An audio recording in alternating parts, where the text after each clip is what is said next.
Irmãos queridos, nós vamos abrir a palavra de Deus, o Evangelho de Jesus Cristo, conforme o registro de Marcos, capítulo 5.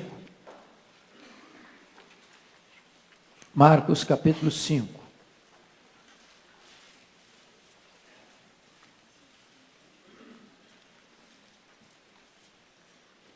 Nós vamos fazer a leitura dos versos 1 ao verso 20. Marcos 5, de 1 a 20.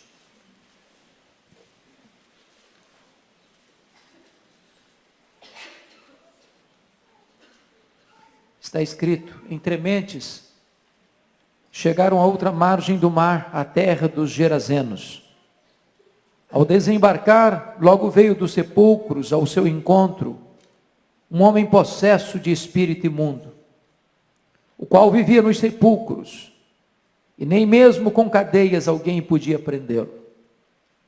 Porque tendo sido muitas vezes preso com grilhões e cadeias, as cadeias foram quebradas por ele, e os grilhões despedaçados, e ninguém podia subjugá-lo. Andava sempre, de noite e de dia, clamando por entre os sepulcros e pelos montes, ferindo-se com pedras. Quando de longe viu Jesus, correu e o adorou, exclamando em alta voz: que tenho eu contigo, Jesus, filho do Deus Altíssimo? Conjuro-te por Deus, que não me atormentes. Porque Jesus lhe dissera: espírito imundo, sai desse homem. E perguntou-lhe: qual é o teu nome? Respondeu ele: Legião é o meu nome, porque somos muitos. E rogou-lhe encarecidamente que os não mandasse para fora do país. Ora, pastava ali pelo monte uma grande manada de porcos. E os espíritos imundos rogaram a Jesus, dizendo: manda-nos para os porcos, para que entremos neles. Jesus o permitiu. Então, saindo os espíritos imundos, entraram nos porcos. E a manada, que era cerca de 2.000, precipitou-se de despenhadeiro abaixo para dentro do mar, onde se afogaram. Os porqueiros fugiram e o anunciaram na cidade pelos campos. Então saiu o povo para ver o que sucedera. Indo ter com Jesus, viram o endemoniado, o que tivera a legião, assentado, vestido, em perfeito juízo, e temeram. Os que haviam presenciado os fatos, contaram-lhes o que acontecera ao endemoniado e acerca dos porcos. E entraram a rogar-lhe que se retirasse da terra deles.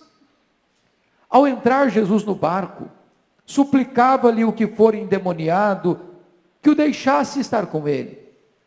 Jesus, porém, não lhe o permitiu, mas ordenou-lhe: vai para a tua casa, para os teus, anuncia-lhes tudo que o Senhor te fez, e como teve compaixão de ti.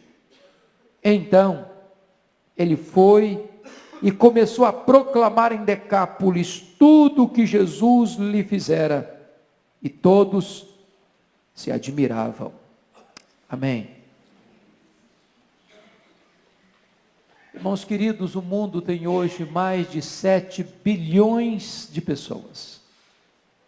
Mais de 7 bilhões de pessoas. Dos mais diversos matizes raciais. Dos mais diferentes estofos culturais. Pessoas das mais diversas religiões. Brancos, negros, pardos, amarelos, religiosos, ateus, ricos, pobres, doutores e letrados,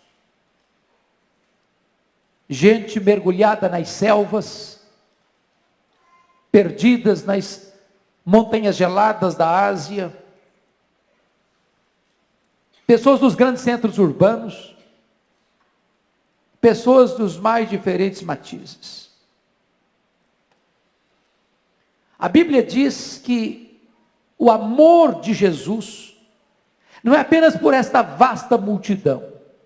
Ele é capaz de distinguir nesta imensa multidão uma pessoa e amá-la profunda, absoluta e totalmente. E se existisse apenas essa pessoa no mundo, ele viria para morrer por ela.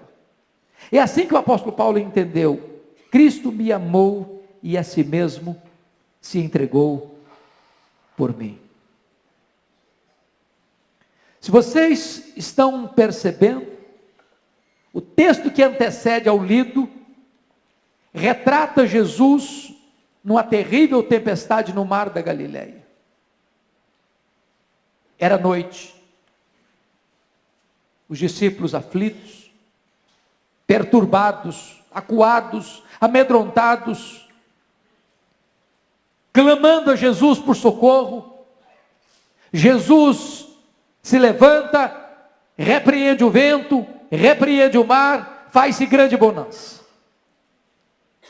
Mas em vez de Jesus ir para a sua casa em Cafarnaum, quartel-general de seu ministério, Jesus muda a rota e vai para o lado oriental do lago, para as montanhas de Golã, para a região dos gentios, para a região de Decápolis, para a cidade de Gadara. E ali, ao desembarcar, no sopé de um grande despenhadeiro, onde estava situado, onde tinha um cemitério, e naquela noite trevosa, Jesus chega ali, por causa de um homem, enjeitado da família, um homem rejeitado pela sociedade, um homem que não tinha nome, não tinha dignidade, não tinha mais valor para a sociedade, um homem arruinado pelo pecado, um homem sucateado pelo diabo, um homem que estava prisioneiro das forças espirituais malignas. E apesar desse homem ter sido enjeitado pela sociedade, enjeitado pela sua família, Jesus faz uma viagem, depois de uma terrível tempestade, de noite, para um território gentílico, simplesmente por causa deste homem. Jesus Cristo não tem preferência, rico ou pobre, branco ou negro, doutor ou iletrado. Ele ama o homem, com todas as suas mazelas, com todas as suas ruínas. Ele vem ao encontro deles, para libertá-los, para transformá-los, para salvá-los. Se você perceber, o diabo destruiu a vida desse homem, tirou dele tudo que ele tinha: a saúde, o equilíbrio mental, a família, a paz, a dignidade. Esse homem não tem mais nada, está à deriva, sem casa, sem roupa, sem paz, sem sossego, está nu, entre os sepulcros, entre os mortos, ferindo-se com pedras, perturbado, cheio de fúria, de ira.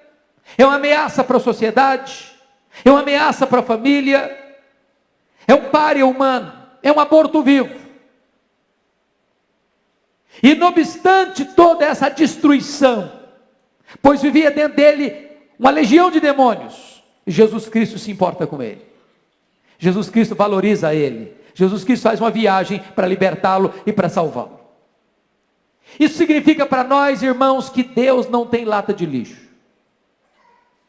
Isso significa para nós que para Deus não tem vida irrecuperável. Isso significa para nós que não há caso perdido para Deus.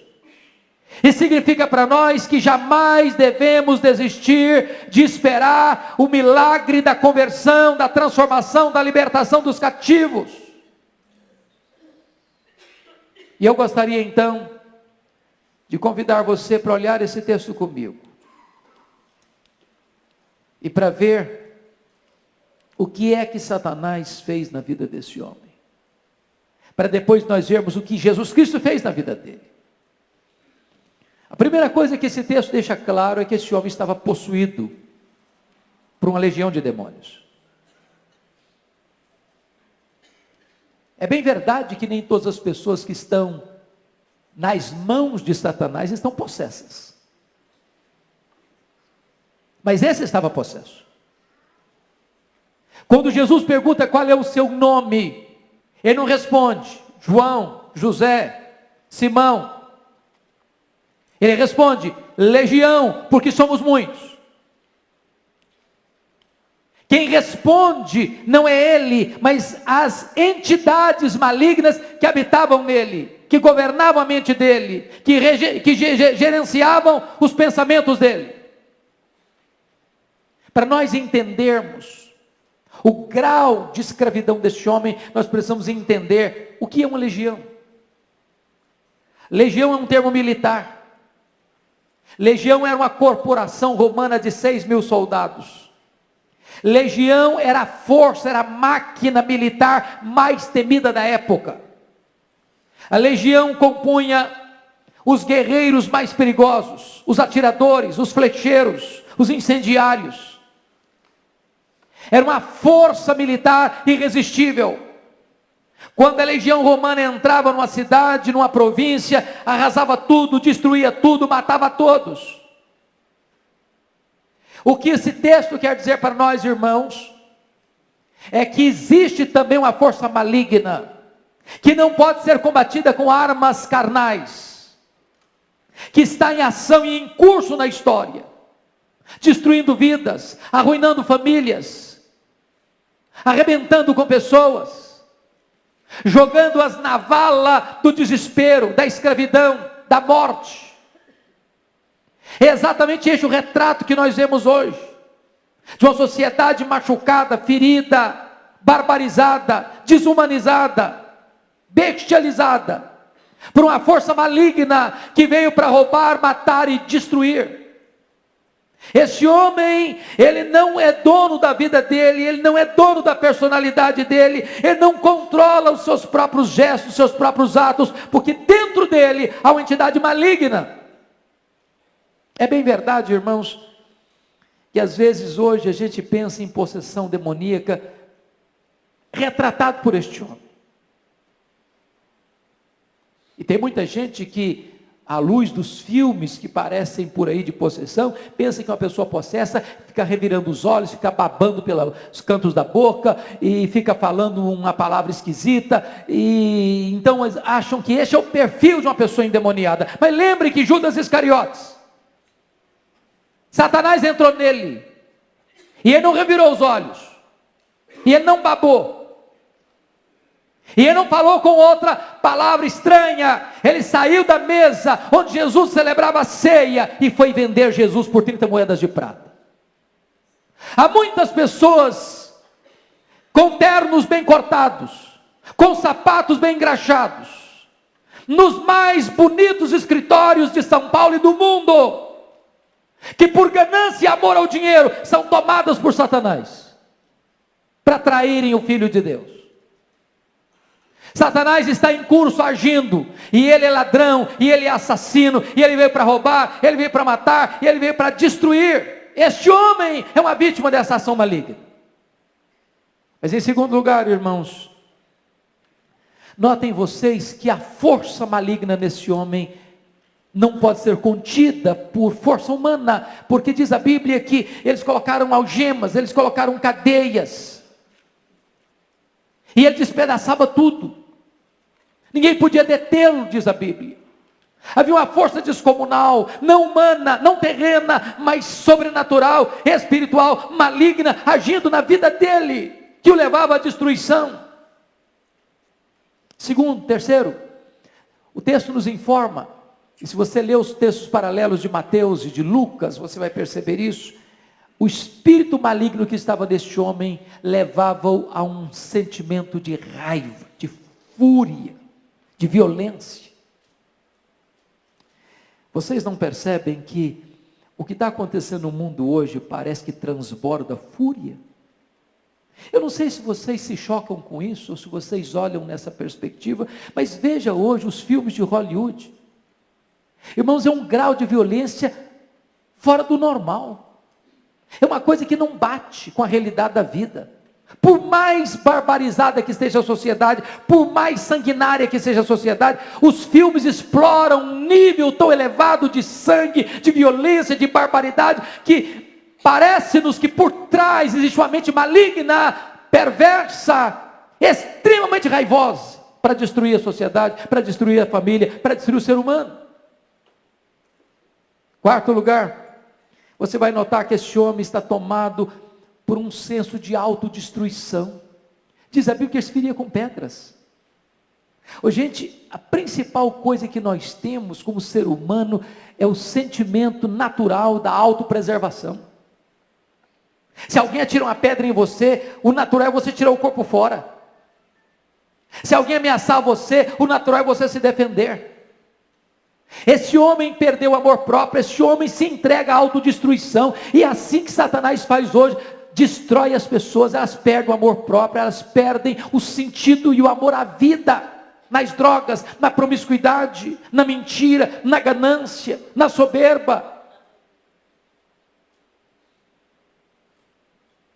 Quinto lugar, esse homem está marcado pela impureza. Se vocês perceberem, ele está num território gentílico. Se vocês perceberem, ele está entre os sepulcros, lugar impuro. Se vocês perceberem, ele está tomado por espíritos imundos, impuros. Quando Satanás, na sua astúcia ou na sua fúria, entra, maquina, ele vai empurrando as pessoas para a impureza. Ele vai tirando das pessoas a percepção do que é santo, do que é puro, do que é legítimo, do que é bonito, do que é perfeito. Ele vai distorcendo, ele vai deformando, ele vai caracterizando a vida, ele vai deformando a existência do ser humano. Mas mais do que isso, se vocês notarem, Satanás leva este homem ao tormento existencial. Diz o texto que ele gritava de dia e de noite, correndo entre os sepulcros, e às vezes o espírito o impelia para o deserto.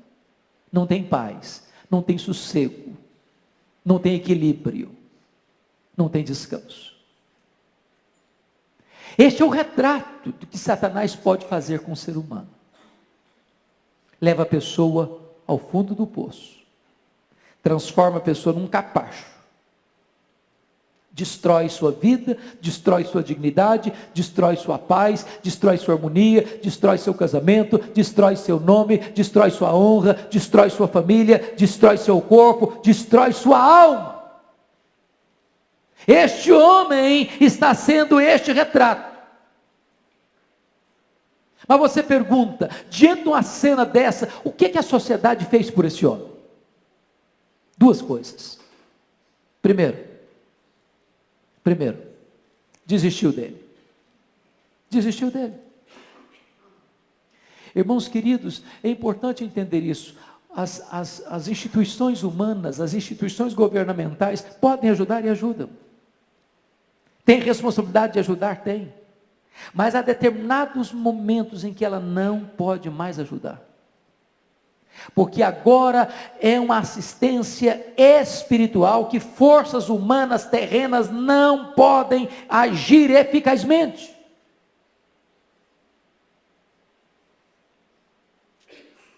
É uma obra espiritual.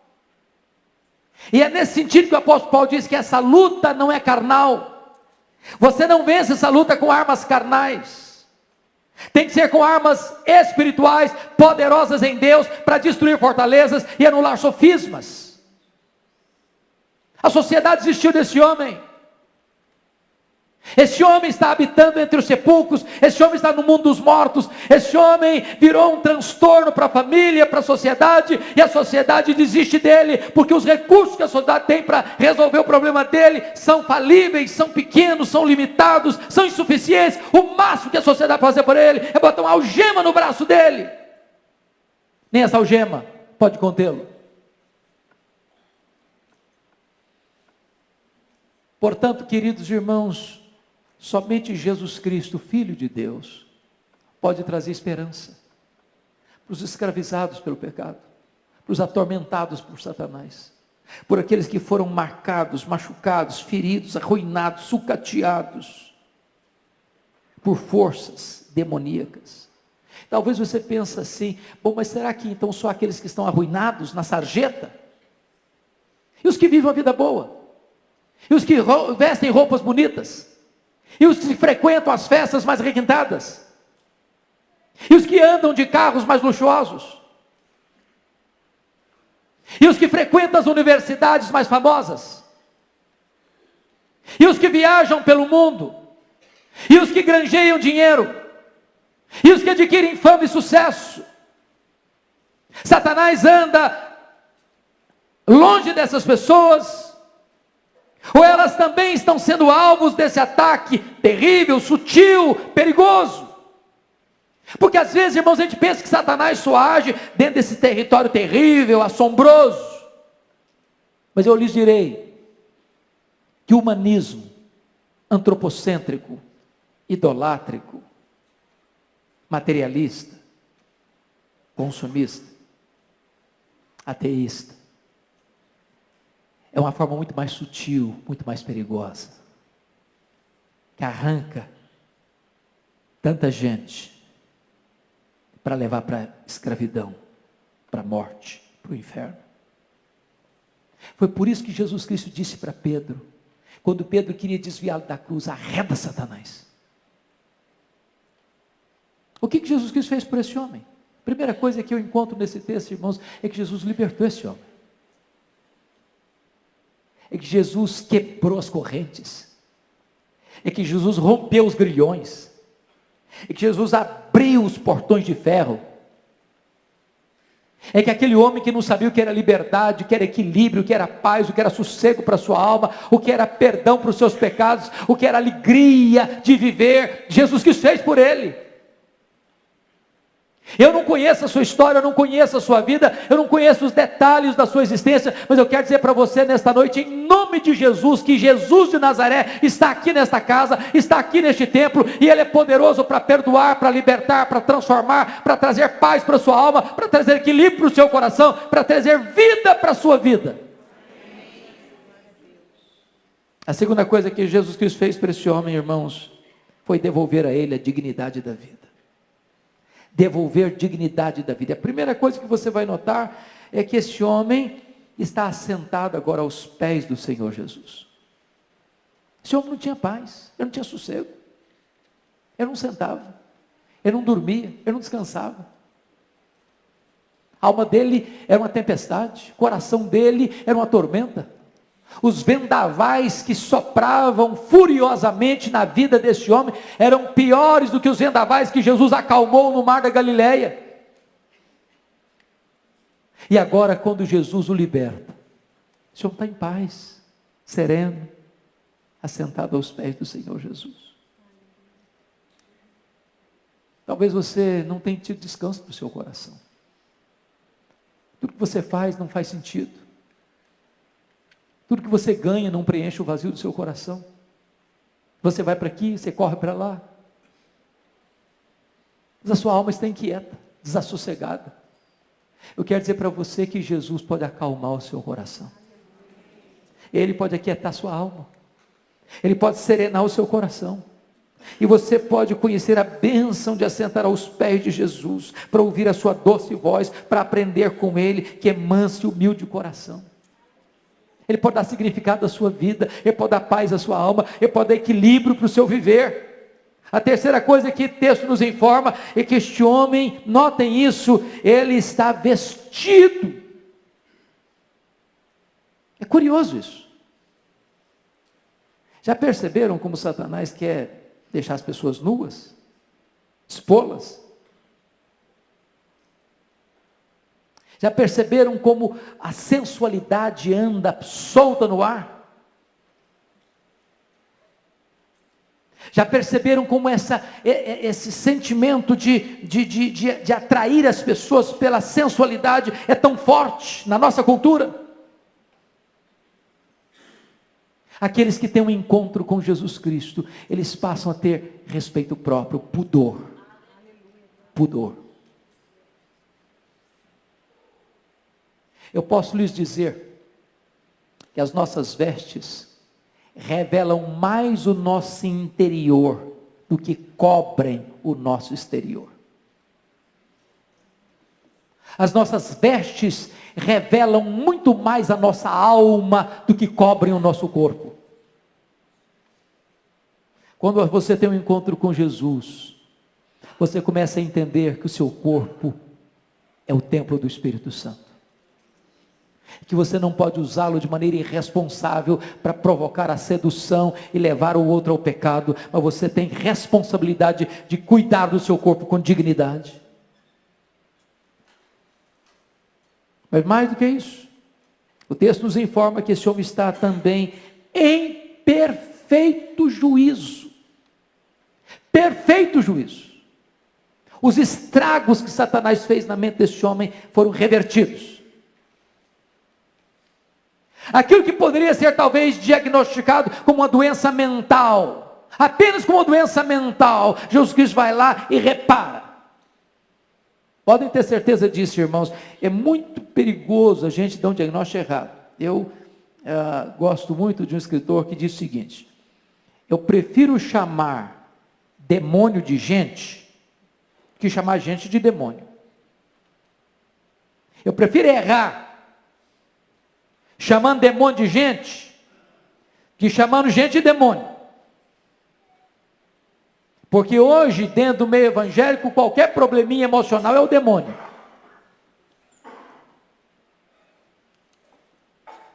Eu nunca me esqueço, um dia em Vitória, eu estava numa reunião de oração, e chega um rapaz, com aspecto perturbado,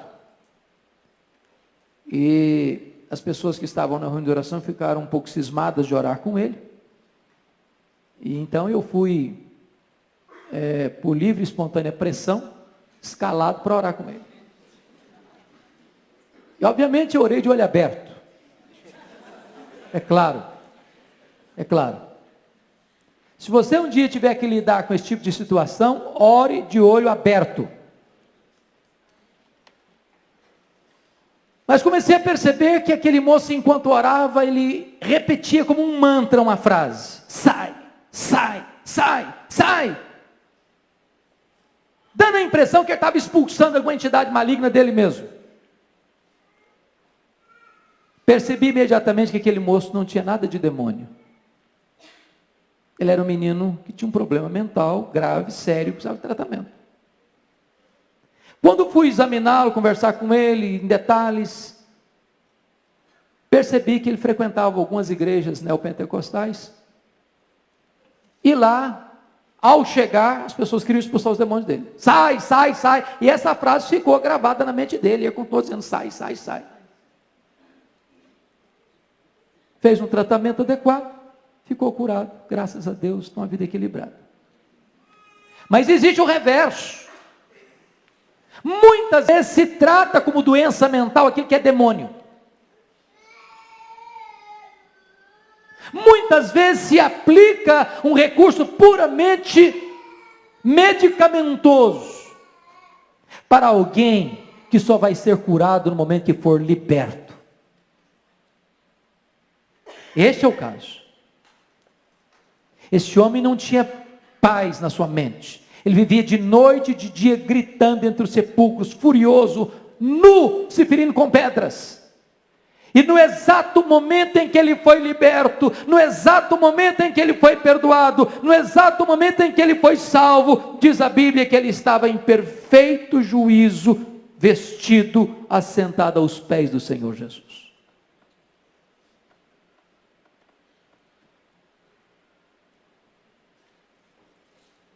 O que Jesus Cristo fez por esse homem? Jesus Cristo deu para ele uma gloriosa missão. Uma gloriosa missão. Fez dele um missionário. E aqui eu fico tão encantado com o Evangelho. Porque talvez a pessoa que hoje mais faz você chorar, talvez hoje a pessoa que mais traz preocupação para a sua família, talvez hoje a pessoa que mais faz você ficar angustiado, chorando, desesperado, diz, meu Deus, o que nós vamos fazer? O que nós vamos fazer? O que nós vamos fazer? Deus pode fazer um milagre tamanho na vida dessa pessoa, que essa pessoa vai ser o motivo e a fonte da maior alegria da sua família. Aquele homem que era um capacho de Satanás, transforma-se em um missionário para sua família, para sua terra, para as 10 cidades de Decápolis.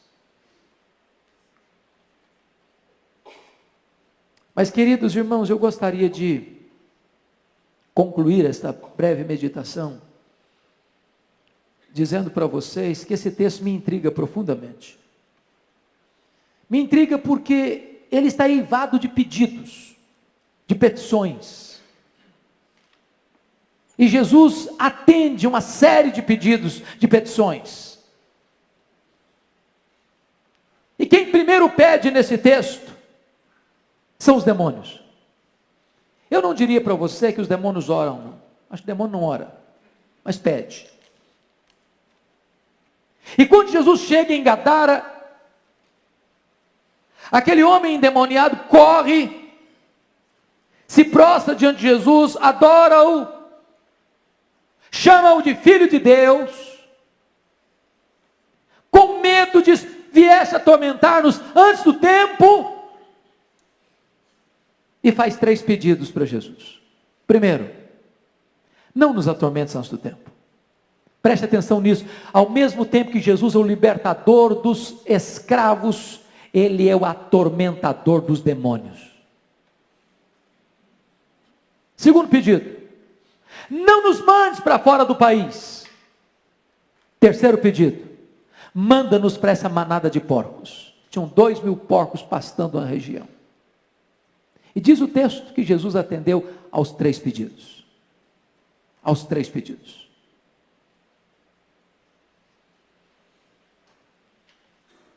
Talvez você pergunte, mas por que Jesus atendeu os 3 pedidos? Dos demônios? Primeiro, irmãos, Jesus atendeu esse pedido para mostrar para todo mundo, para você e para mim ainda hoje, que os demônios não são um mito, não são uma lenda. Que nós não estamos aqui contando histórias aterrorizantes para assustar os incautos.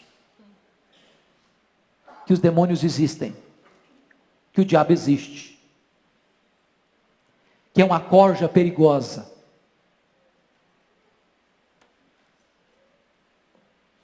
que são espíritos malignos, que atormentam, que escravizam, que roubam, que matam, que mentem, que perturbam.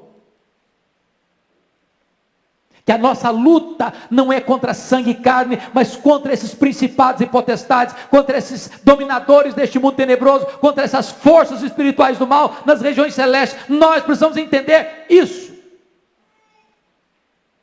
Segundo, Jesus permitiu, para desmascarar de uma vez por todas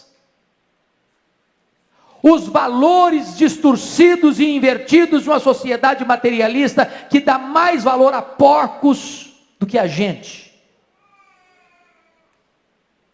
Porque diz o texto que os gadarenos vieram e expulsaram Jesus da terra deles, porque amavam mais os porcos do que gente. Aliás, os gadarenos não se importaram com aquele homem enquanto escravo de Satanás, e eles não importaram-se com aquele homem depois de curado e liberto por Jesus. Expulsaram Jesus da terra deles. Terceiro, Jesus permitiu, para ficar claro, evidente para todos, que quem tem poder e quem tem autoridade é Ele, Jesus Cristo. Os demônios ficam se Ele permitir, os demônios saem se Ele mandar. É importante entender isso, queridos irmãos. Nós estamos diante daquele que veio para desfazer as obras do diabo. Nós estamos diante daquele que já foi lá e amarrou o valente, e arrancou a armadura do valente, e saqueou a casa do valente. Você e eu, estando aqui nesta noite, somos prova disso. Porque todos nós, outrora, estávamos na potestade de Satanás, no império das trevas, na casa do valente, e houve um dia em que Jesus Cristo foi lá e nos arrancou com mão forte e poderosa. E hoje você e eu somos agentes desta gloriosa mensagem, a mensagem do Evangelho, a mensagem que liberta o cativo, a mensagem que perdoa o pecador, a mensagem que salva e que transforma vidas. É curioso que Jesus atende os 3 pedidos dos demônios, para deixar isso claro. Mas em segundo lugar, Jesus atende o pedido dos gadarenos. E o versículo 17 diz que entraram a rogar-lhe que se retirasse da terra deles. E Jesus não discute.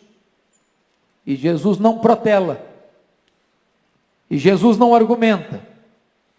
Jesus entra no barco e vai embora. Não tem nada mais perigoso para a sua vida do que dispensar Jesus. De Jesus eu não quero agora. Eu não quero. É um grande risco. É um grande perigo. Mas o que me choca e que me deixa perplexo nesse texto, e eu termino aqui, é que também esse homem agora, depois de curado, liberto, sentado aos pés de Jesus, em perfeito juízo, vestido, perdoado, salvo, também faz um pedido para Jesus. Versículo 18, ao entrar Jesus no barco, suplicava-lhe o que for endemoniado que o deixasse estar com ele. E Jesus que acabara de atender os 3 pedidos dos demônios, e Jesus que acabara de atender o pedido dos gadarenos, não atende o pedido desse homem. Não atende. Mas responde para ele no verso 19, confira aí, Jesus porém não lhe o permitiu, mas ordenou-lhe, vai para a tua casa, para os teus. Anuncia-lhes tudo que o Senhor te fez e como teve compaixão de ti. O que significa isso para você e para mim? Significa que o primeiro território da nossa ação missionária precisa ser a nossa própria casa. O primeiro ambiente onde nós devemos dar testemunho do que Deus fez por nós é a nossa própria família. Lá naquele território onde nós somos um problema, agora nós podemos ser a solução de Deus. Lá onde nós provocamos lágrimas, nós vamos ser motivo de alegria. Lá onde nós somos agente de morte, agora nós vamos ser embaixadores da vida. Lá onde nós espalhávamos terror e medo, agora nós vamos espalhar esperança. Agora notem que Jesus não ordenou aquele homem a ir contar como o diabo é terrível, como o diabo fez tantas coisas terríveis. A ênfase é, vai e anuncia tudo que o Senhor fez e como teve compaixão de ti. Não há testemunho mais poderoso do que esse. Jesus fez uma obra na minha vida. Eu era cego e agora eu vejo. Eu era cativo e agora sou livre. Eu vivia arruinado e agora Jesus me restaurou. Eu vivia sem esperança no mundo e agora eu tenho uma viva esperança. Eu não tinha luz, andava nas trevas, agora eu sou filho da luz, agora eu ando na luz. Eu não tinha prazer para viver, eu vivia me auto-tormentando, me auto-afligindo, e agora eu tenho prazer de viver e de celebrar a vida. Conta como Jesus teve compaixão de ti. E o verso 20 nos informa que então ele foi e começou a proclamar em Decápolis. Decápolis são 10 cidades. E ele começou a proclamar em Decápolis tudo o que Jesus lhe fizera. Ele não apenas começou a contar, ele contou tudo. Ele registrou tudo. Ele não deixou nada por dizer. E o resultado está aí, e todos se admiravam. É maravilhoso isso. Jesus vai embora de Gadara, mas antes de sair de Gadara, Jesus manda um missionário para Gadara. Jesus foi expulso daquela terra, mas antes de ser arrancado de lá, ele envia alguém para contar para eles como Deus é maravilhoso. Queridos irmãos, a Igreja Presbiteriana de Pinheiros tem tido diante de Deus o cuidado, o peso, a preocupação, o desejo, o projeto, o anseio de alcançar essa cidade. De alcançar essa cidade. Ricos e pobres. Gente da Cracolândia e gente de cobertura, de apartamento de cobertura. Gente que não sabe assinar o nome, e gente que faz pós-doutorado.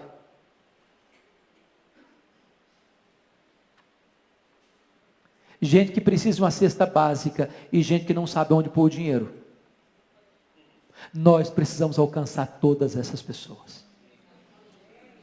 Elas estão perdidas, com dinheiro ou sem dinheiro, com diplomas universitários ou sem diplomas universitários.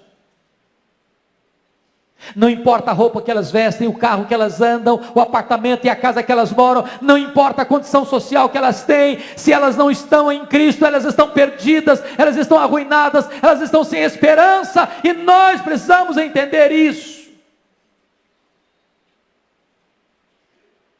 E que a mesma pressa, que a mesma compaixão de Jesus, que diante de uma noite trevosa de tempestade, depois de um dia exaustivo de ensino, ele faz uma jornada solitária para um lugar solitário, num cemitério, porque um homem arruinado estava lá, precisando de graça, de libertação, de salvação, de perdão, de nova vida, e agora esse homem é um novo homem, e esse homem agora é um missionário, uma bênção para suas cidades, uma bênção para sua família.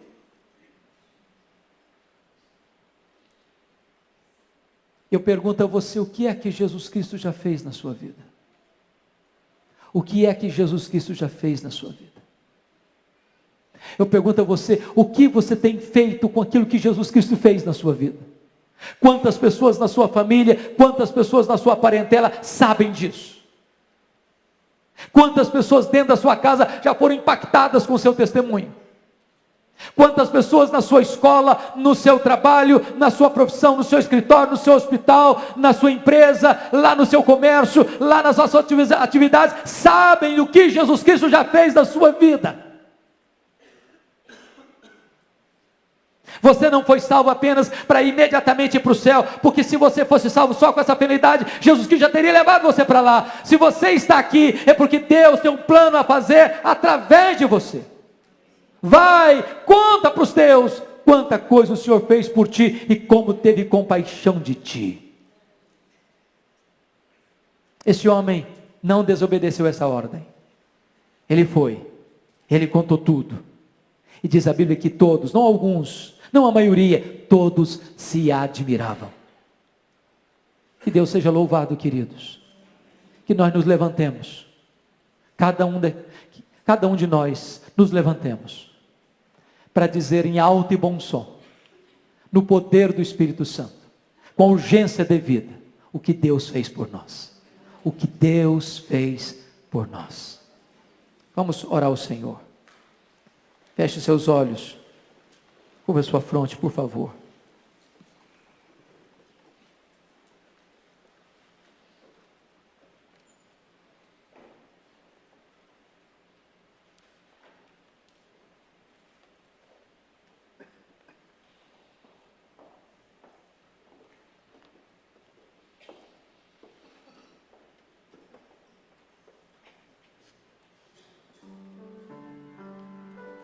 Eu sei que muitos aqui, por uma questão de personalidade ou de temperamento, têm suas limitações de falar abertamente. Talvez aqui muitos tenham ainda limitação de conhecimento. Mas nenhum de nós está dispensado de testemunhar o que Deus fez por nós. Se não soubermos falar nada, talvez possamos dizer: eu só sei de uma coisa, é que eu era cego e agora eu vejo. Eu estava perdido e agora fui encontrado. A minha vida não fazia sentido e agora faz sentido. Havia um vazio na minha alma e agora eu estou cheio do Espírito Santo. Havia uma tristeza nos meus olhos e agora a alegria do Senhor é a minha força. Eu não tinha esperança e agora eu tenho uma viva esperança. Eu tinha medo de morrer, agora eu sei que para mim o morrer é lucro. Vai para os teus, vai para a tua família, vai para a tua parentela, vai para a tua cidade, vai para a tua empresa,